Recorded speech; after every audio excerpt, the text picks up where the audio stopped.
नमस्कार, आप देख रहे हैं न्यूज़ 24। मैं हूं आप सभी के साथ विपनेश माथुर और 2 बजे के बुलेटिन की शुरुआत हम कर रहे हैं इस वक्त की बड़ी खबर के साथ। पंजाब के पटियाला से इस वक्त की बड़ी खबर है, जहां 2 गुटों में झड़प का यह मामला है। खालिस्तान मुर्दाबाद मार्च के दौरान यह विवाद हुआ है। झड़प के दौरान पुलिस पर भी हमला हुआ है। बताया जा रहा है कई पुलिसकर्मी इसमें जख्मी हुए हैं। ये इस वक्त की बड़ी खबर। मौके से तस्वीरें न्यूज़ 24 लगातार आपको दिखा रहा है। दरअसल जुलूस वहां पर निकाला जा रहा था, काली माता मंदिर भी है और वहीं पर दोनों पक्षों के बीच में कोई बात हुई है, कोई कहासुनी हुई। उसके बाद वहां पर ये झड़प में तब्दील हो गया, पथराव भी हुआ है, तलवारबाजी भी हुई है, तलवारें भी खींची हैं वहां पर। पुलिस हालांकि बीच में पहुंची थी बीच बचाव करने के लिए, तब तक मामला काफी गंभीर हो चला था। झड़प के बाद तस्वीर अब ये है, खबर ये है कि पूरे इलाके में भारी फोर्स की तैनाती कर दी गई है। पुलिस चप्पे चप्पे पर मौजूद है।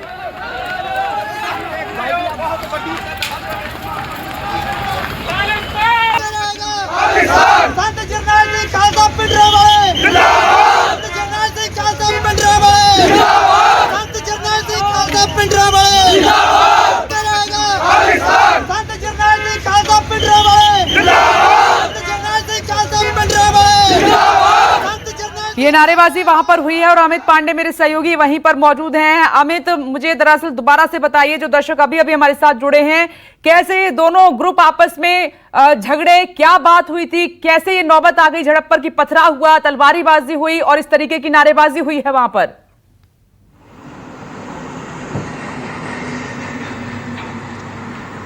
देखिए विपनेश, कल एक हिंदू संगठन के द्वारा खालिस्तान मुर्दाबाद मार्च निकालने की घोषणा की गई थी और जिसके बाद आज हिंदू संगठन द्वारा पटियाला में मार्च निकाला गया, जिसके बाद ये कहा जा रहा है कुछ सिख समुदाय के लोग इस जो रैली है, जो मार्च है, उसके खिलाफ सामने आ गए और दोनों समुदायों के बीच में झड़प शुरू हो गई और पुलिस मौजूद थी और उन्होंने सिचुएशन को कंट्रोल करने की कोशिश की। लेकिन इस बीच क्योंकि जो हिंदू संगठन उनकी संख्या ज़्यादा थी और जिस तरह सिख समुदाय के लोग आमने सामने हो गए और इसके कारण पथराव हुआ और तलवारें भी चलाई गई और पुलिस को काफ़ी मशक्कत के बाद दोनों समुदाय को अलग करना, 2 रास्तों पर अलग करना पड़ा, बैरिकेटिंग लगाई गई और अभी अगर स्थिति की अगर हम बात करें तो मौजूदा जो स्थिति है वो इस वक्त नियंत्रण में है। भारी पुलिस की जो सुरक्षा बल है वो यहाँ तैनात है, लेकिन अभी भी दोनों समुदाय के जो लोग हैं वो आमने सामने हैं, नारेबाजी हो रही है और बार बार ये कहा जा रहा है कि शायद कुछ लोगों, कुछ शरारती तत्वों द्वारा जो माहौल है वो बिगाड़ने की कोशिश की गई है पटियाला में, क्योंकि जिस तरह से कल ही कॉल दे दिया गया था और पुलिस पूरी सुरक्षा के चाक चौबंद के बीच में ये पूरा मार्च निकाला जा रहा था और उसी बीच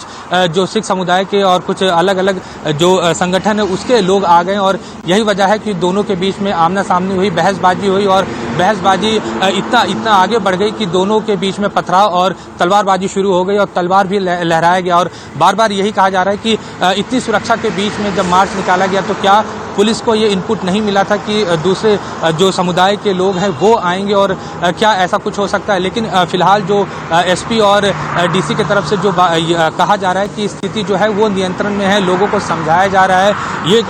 एक स्टेटमेंट भी जारी किया गया है कि अगर किसी के बीच में, किसी 2 समुदाय के बीच में किसी बात को लेकर अगर कोई कन्फ्यूजन पैदा हुआ है, अगर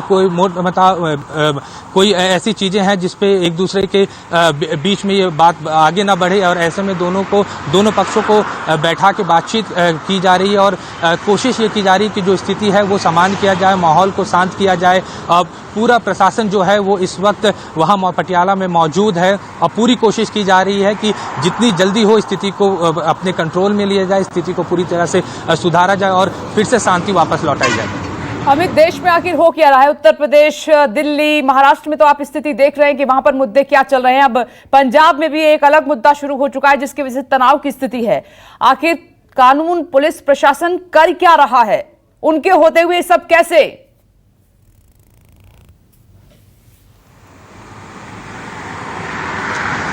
जी बिल्कुल विपनेश, सवाल बहुत जायज़ है क्योंकि कल ही इस बात को कॉल किया गया था कि आज खालिस्तान मुर्दाबाद मार्च निकाला जाएगा और ऐसी स्थिति में आखिर परमिशन क्यों दिया गया, ये सबसे बड़ा सवाल है। पुलिस का ये कहना है कि हम पूरी जो चौकसी थी वो पूरी तरह से थी और फोर्स काफ़ी संख्या में तैनात किए गए थे, लेकिन बावजूद अगर पहले से पुलिस एहतियातन बरती हुई थी और मार्च निकाला जा रहा है तो आखिर तो 2 समुदाय बीच में भिड़े कैसे, सबसे बड़ा सवाल यही है। वहीं पुलिस का तर्क ये बार बार ये कहा जा जा रहा है कि दूसरे पक्ष की तरफ से ऐसा उनको इनपुट नहीं मिला था कि कोई आ जाएगा, लेकिन सवाल कहीं ना कहीं ये हो सकता है कि अगर लोकल जो इंटेलिजेंस है वो क्या कर रही थी, क्या उनको इस बात का अंदाजा नहीं था कि अगर इस तरह का मार्च निकलता है तो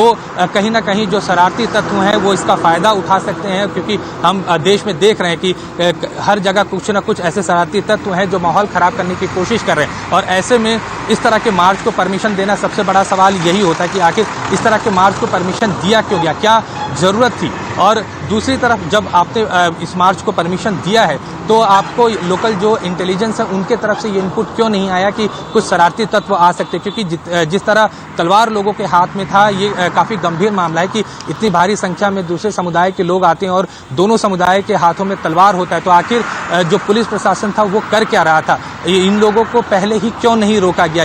ये सबसे बड़ा सवाल है। और वहीं अगर हम आला अधिकारियों की बात करें, बड़े अधिकारियों की बात करें, तो उनका ये कहना है कि संख्या जो थी वो काफ़ी कम बताई गई थी कि 30 से 40 लोग ही इस मार्च में शामिल होंगे, लेकिन वहाँ बताया जा रहा है कि 100 से 150 के लोग करीबन पहुँच गए और दूसरी तरफ से भी भारी संख्या में लोग आ गए और अचानक बहसबाजी शुरू हुई, पथराव हुआ और जिस तरह तलवार भांजा गया। उसके बाद ये जरूर है कि पुलिस समय रहते हुए सिचुएशन पर कंट्रोल कर लिया और दोनों समुदाय के लोगों को अलग किया, लेकिन सवाल तो ये उठता है कि आखिर जब स्थिति देश में इस तरह है और इस तरह के मार्च को परमिशन आखिर दिया ही क्यों जाए, भले ही कोई भी हो, और क्या आखिर दबाव था और क्यों आखिर पुलिस और या इंटेलिजेंस जो है वो फेल हुई इस बात को आकलन करने में कि क्या ऐसे अगर मार्च निकलता है, ऐसा मार्च अगर निकलता है तो कहीं दूसरा जो समुदाय है वो कहीं इससे आहत ना हो या कोई ऐसा शरारती तत्व इस बीच में ना आके माहौल खराब करे। तो सवाल कहीं ना कहीं पुलिस प्रशासन पर जरूर है, जो आला अधिकारी हैं वो इस बात की जरूर जांच करेंगे कि आखिर परमिशन किस बेस पे दिया गया और जब परमिशन जितने संख्या की बात थी उससे ज़्यादा अगर लोग इकट्ठा हो रहे थे तो पुलिस ने आखिर उन लोगों को क्यों नहीं रोका। अमित, आप नजर बनाए रखिएगा। अभी के लिए आपका बहुत बहुत शुक्रिया। अमित बता रहे हैं कि अभी जो स्थिति है वो अंडर कंट्रोल है, पुलिस इस मामले में जांच कर रही है।